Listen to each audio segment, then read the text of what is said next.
Hello, Integrated Math 3 and Integrated Math 3 Plus. Welcome to lesson 14.1. And actually, before we get into this, we're going to review just a little bit. We're going to take it back to Unit 12 for just a bit, remind ourselves of a few things, get a few things straight in our heads before we jump into the new unit and a new idea, because it's a big idea. So just real quick, the very first question on student activity sheet number 1 for your Unit 14 notes. You have this question up here right at the top. Question number 1. Remember Barry raising fruit flies for his science experiment. And we've got the population for 4 weeks of his experiment, right? Week 0, he started off with 20 fruit flies. That's what they gave him to start off with. But after 1 week, he had 40. After 2 weeks, he had 60. After 3 weeks, he had 80. And after 4 weeks, he had 100.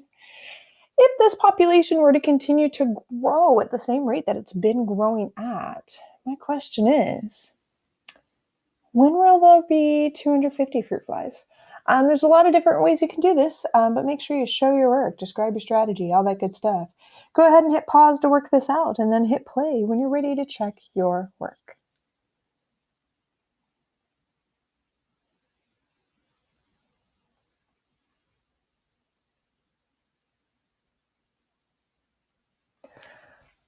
All right, people.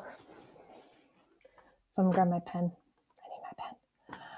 If you wanted to, you totally could have kept this table going. That totally could have been an option for you. The only thing is I think this might have ended up being kind of a big table. And so, yes, you could have kept the table going, but it might have gotten kind of long. So instead of keeping the table going, I'm going to use an equation. I think we did come up with an equation for this. So we're going to do a little y equals, and we're like, all right, Barry started off with 20 fruit flies, but then every week we kept adding 20 fruit flies. Sorry for the bad handwriting. So we're going to do 20 times W plus 20. So we had 20 to start off with. We had 20 to start off with, and then 20 W, W being the number of weeks. Sorry for that really bad handwriting. We want to know when this is going to equal 250. So that means if I have 250 equals 20W plus 20. And I want to know what W is, right? I want to know how long it's going to take. This will be a heck of a lot faster and a little bit easier and a little less space taking up. That's not even a word. It will take up a lot less space to work this out than if we had extended our table. So let's go ahead and work it out from here. We can subtract 20 from both sides. You know, that goes, you do it to one side, you do it to the other. So that's dead. 250 minus 20 is 230. And then I still have a 20W here. And then I can divide both sides by 20. Divide by 20. Grab a calculator if you need one. I've got one handy in front of me. 230 divided by 20. So that cancels out. That's what we wanted. And that means that W equals, if I divide that, I get 11.5. So it looks like after about 11 and a half weeks, 11 and a half weeks or 11.5 weeks, Barry will have 250 fruit flies. After, not quite to getting all the way to 12 weeks, but about halfway through that 12th week, you'll get there. So 11 and a half weeks and you'll have 250 fruit flies. A lot easier than trying to extend the table, to be sure. I don't need this now. I'm going to erase it. There it all goes. Goodbye. I need a bigger eraser.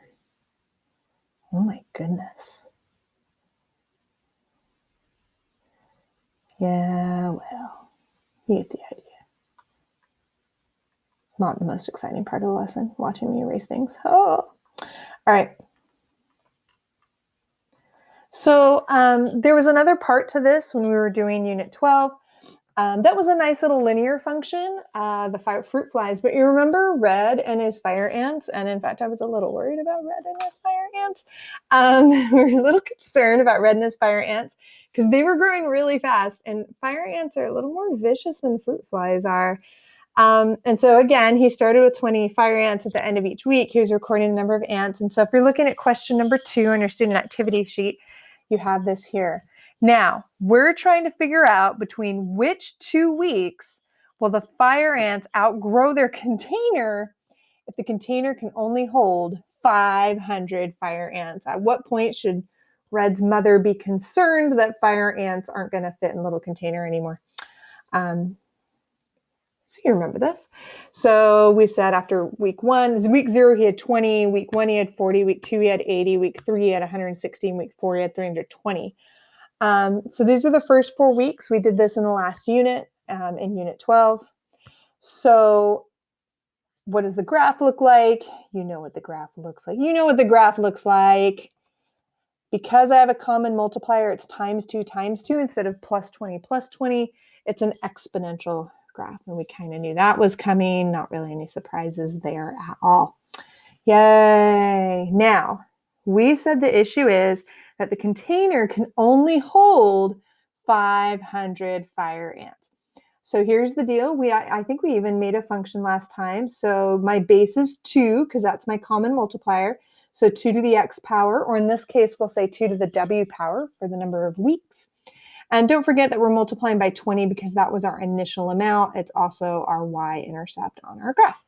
And we'll say f equals, and f will be for the number of fire ants. Now, we got a problem because, again, we said the container can only hold 500 fire ants. For now, we're okay. Week 4, we're okay. But what happens if we go to week 5? Well, if we go to week 5, we're now at 640 fire ants, and we got a problem because the container can't hold 640 fire ants. So it looks like, if we're at question number 2, which we are, it looks like sometime between week 4 and week 5, we're going to run out of space for the fire ants, that our container will not be able to hold all of the fire ants. Now, I mean, that's great that we can say sometime between week 4 and week 5. But what if I want a more precise answer than that? I mean, you could say between 4 and 5, but there's a lot of days between week 4 and week 5. And we kind of want to, I'm just saying we want to be a little more precise than that. What day are we going to start having problems? At what point are fire ants going to be spilling out of the container and your pets are going to be running for their lives from the fire ants? I'm not sure. So let's see what we can do about that. Let's go over to question number 3 and 4. And let's keep this going. So we said that it was an exponential function. So we get f equals 20 times 2 to the w power. This is a very useful function if you're trying to figure out how many fire ants you have and you're given the number of weeks.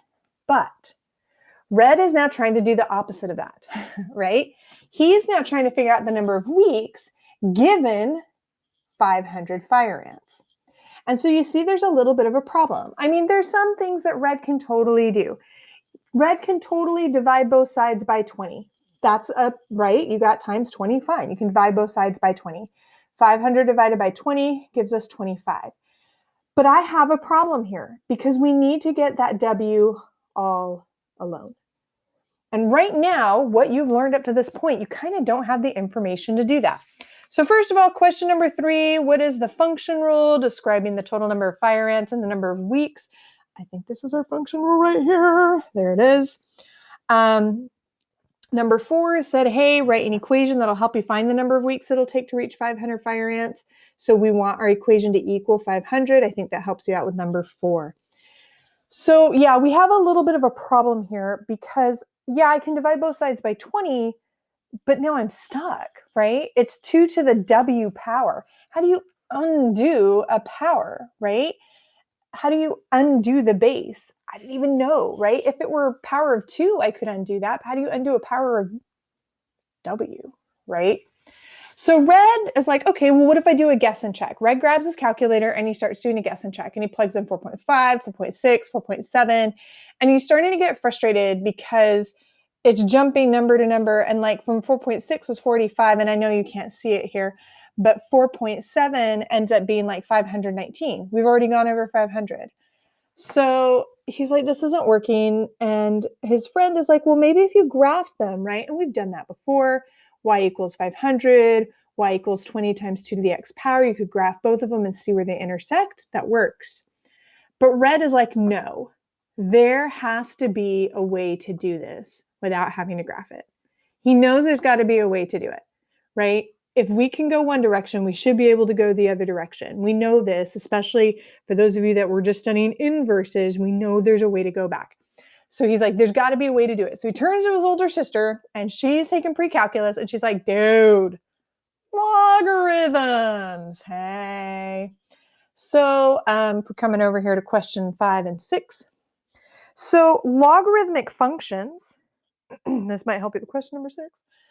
Logarithmic functions are the inverses of exponential functions. You can actually undo an exponential function with a logarithm. So here's the deal. We need to undo these things. So if you recall from inverses, remember on inverses that your x coordinates and your y coordinates swap, your domain and your range swap, and that changes your graph. So here's what I would like you to do for question number 5. First things first. Switch your x and your y. Instead of weeks for x and fire ants for y, make fire ants your x and your weeks for y. You have a table there on question number 5 to help you do that. And then I want you to plot the new points. Once you've switched them, plot these new points, see what you get. So go ahead and hit pause and take a few minutes to do that on number 5 and then hit play when you're ready to check your work.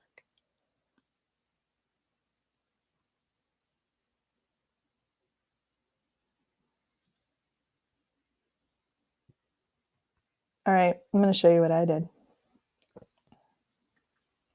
So first of all, I swapped them. Hey, that was easy. Oh, look, my x coordinates are now over here. My y coordinates are over there. Yay. So this means when I graph it, instead of graphing 0, 20, I'm going to graph 20, 0. This does mean I'm going to need to change my graph a little bit here. So I'm going to change my graph and I'm going to put my fire ants as my x and my weeks as my y. And that makes it a lot easier to plot my points. Hey, there they are. They're so beautiful. And of course, I can connect them up. Boo-doo-doo-doo-doo. So pretty.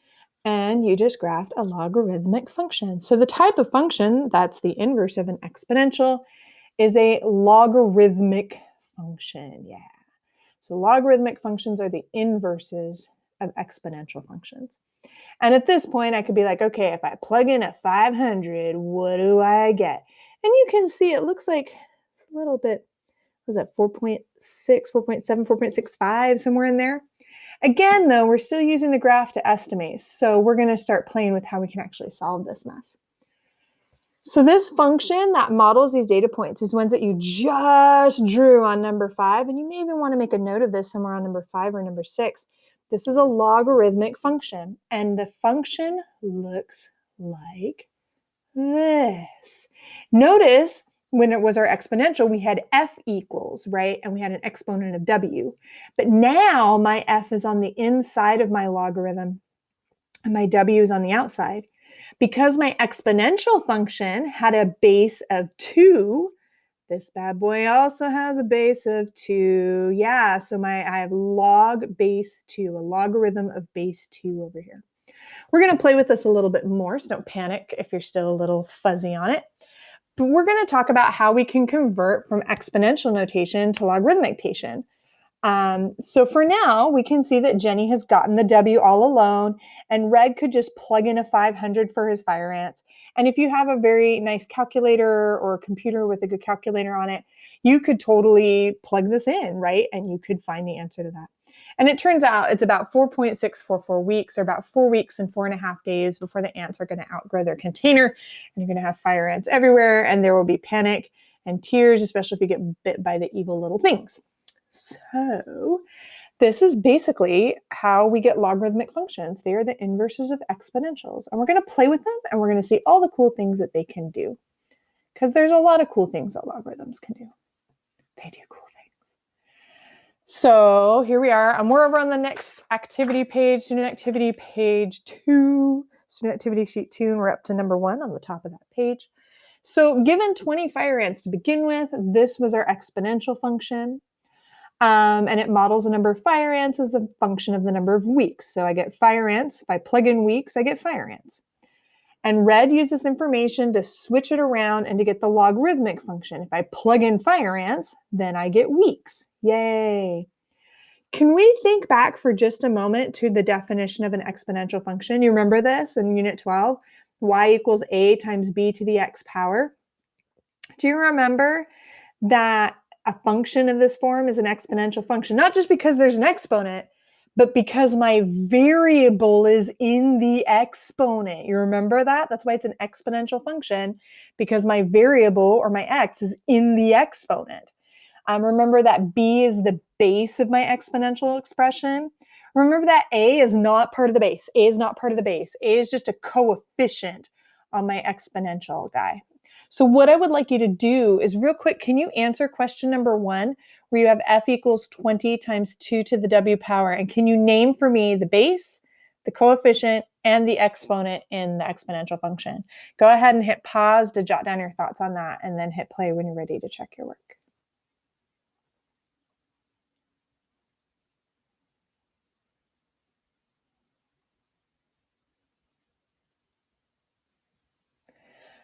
So hopefully you've done that. It wasn't hard, right? You took a look at this and you were like, W is my exponent, woo! And then you were like, 2 is my base, yay! And 20 is my coefficient. Sorry, it's not written here. It really should be written here, but it's not. So here's what we're going to do. Question number 2, we're actually going to solve this exponential function. Are you ready? We're going to solve it for W. We're going to get the W all alone.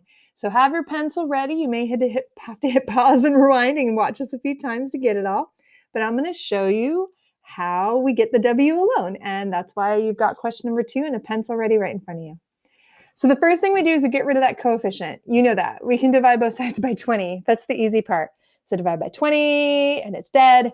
And we get 2 to the W power equals F over 20. Yay. That wasn't really a surprise. I don't think you guys knew how to do that. But here's the tricky bit. This is the one you got to watch. And make sure you're taking notes on this. So we said 2 is my base, W is my exponent. So we're going to turn it into a logarithm and watch what happens.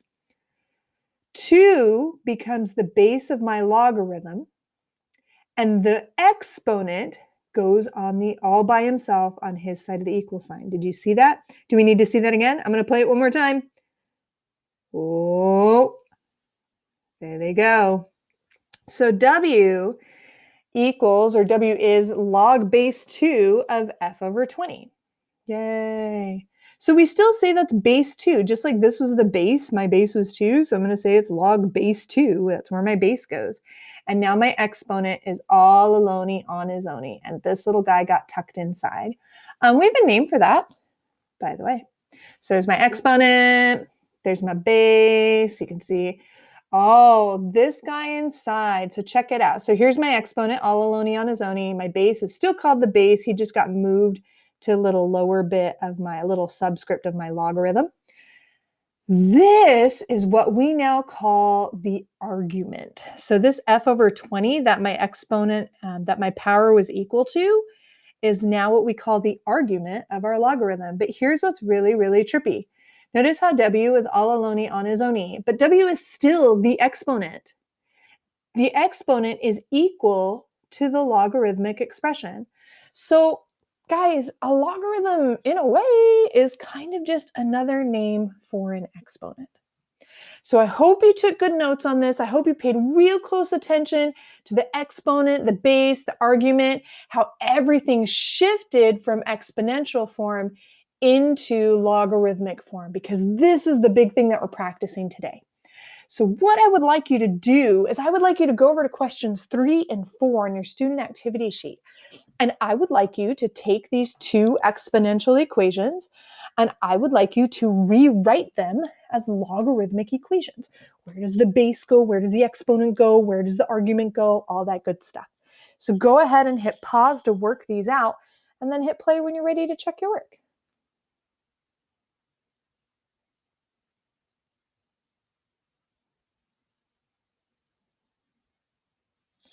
All right, I'm going to start with the first one. I know my mouse keeps connecting and disconnecting. It's good times. So I'm going to start with this first little guy over here. It looks like x is my exponent. So we said the exponent ends up by himself on his side of the equal sign. 4 is my base, so I'm going to have log base 4. 4 is the base, so dang it. That's why I need my mouse to work better. My x goes over here. So 4 is my base of my exponential. So 4 is also going to be the base of my logarithm. And this 64 over here that was all alone on his own is now my new argument. Don't argue with me. Okay, maybe argue with me a little bit. It's not like I can hear you. Not right now, anyway.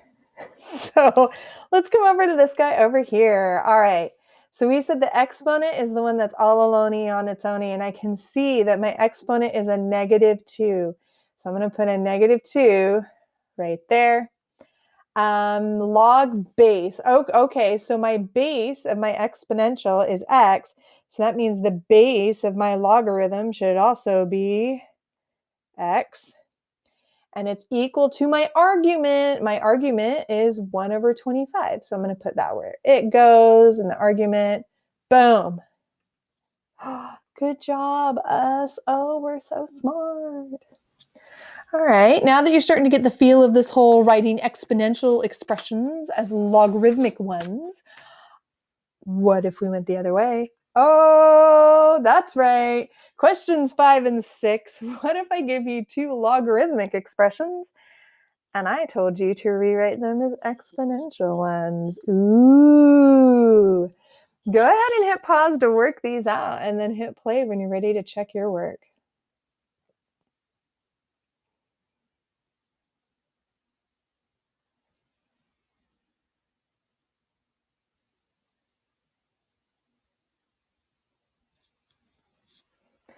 All right, people. I have 2 equals log base 6 of x. Ooh, base 6. So this means the base of my exponential is a 6. Hey! Ooh, and remember how the exponential, the exponent is all alone on a logarithm?